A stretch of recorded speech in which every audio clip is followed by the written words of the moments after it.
Hello, welcome to the fifth video on this series on the skeleton code program for the AQA AS Summer 2026 exam elimination. So in my previous videos, or more specifically the first video, I've taken you through the code and described it. It's probably a good idea to watch that one first if you haven't. And in the other two videos, the other three videos, I've taken through some amendments and some fixes to some bugs within the program. So this continues on with that. I'm going to show you another potential fix on this program. Let's give this a go. Just to also bear in mind, these comments won't be in the code that you see on the day of the exam. Don't get too reliant on them. They're there just to be a guide during this particular part of getting to know the code. They're AI generated. They're pretty good. They are AI generated. Okay, let's start the program. So we're going to set the board size, and I'm going to make it 12 by 12, and I'm going to start the game. So you can see here that the board hasn't lined up here on lines 10, 11, and 12. So in this video, I intend to fix that.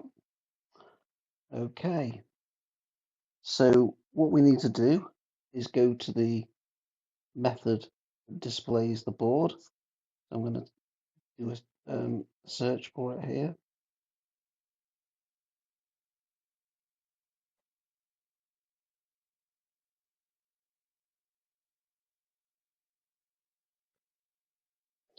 Okay, so you can see where it's called up here, and this is the display board.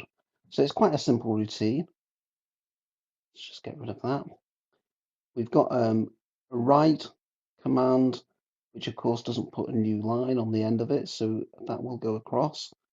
And you can see here that we've got a header depending on how many columns that we've got. So it will go across. And remember this little trick here, where it's adding 65 to the number of the column in order to get a letter.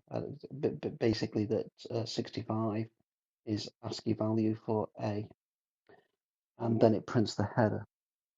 So we need to adjust those headers to move across, and likewise here, this prints out the row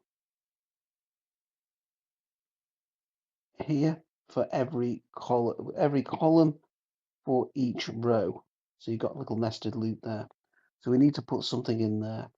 So first of all, let's crack on with the first bit. And we're going to say if the global variable width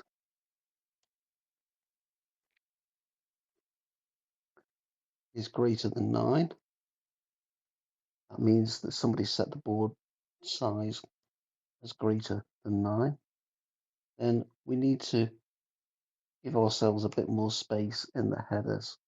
So we're going to do a console write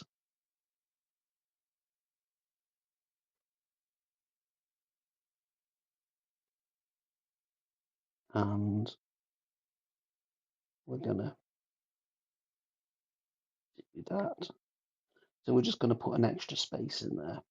So in an earlier video, I also set some parameters to this game so that we didn't get ridiculous size boards. So I've set the maximum size of the board for 12. Now it could be, well, I can't see it actually. It could be that maybe the exam asks you to fix this bug or fix it for any size of board. So you may go to 100 characters across. I can't see that. I don't think we could even get 100 characters across a normal screen. So I'm just going to do this for greater than 10.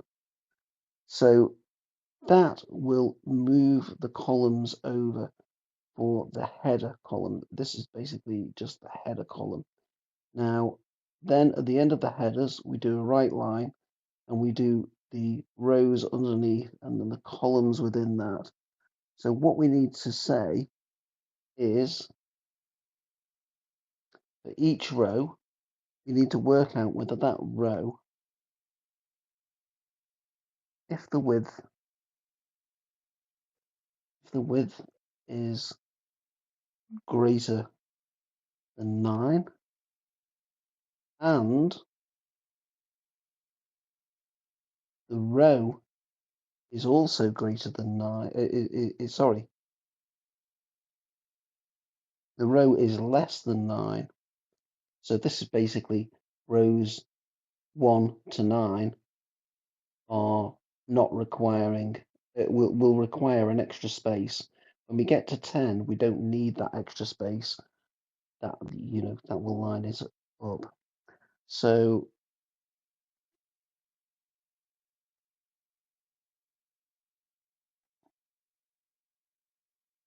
done it for us. There we go. So that will put in that extra space in that particular instance. So let's give that a whirl.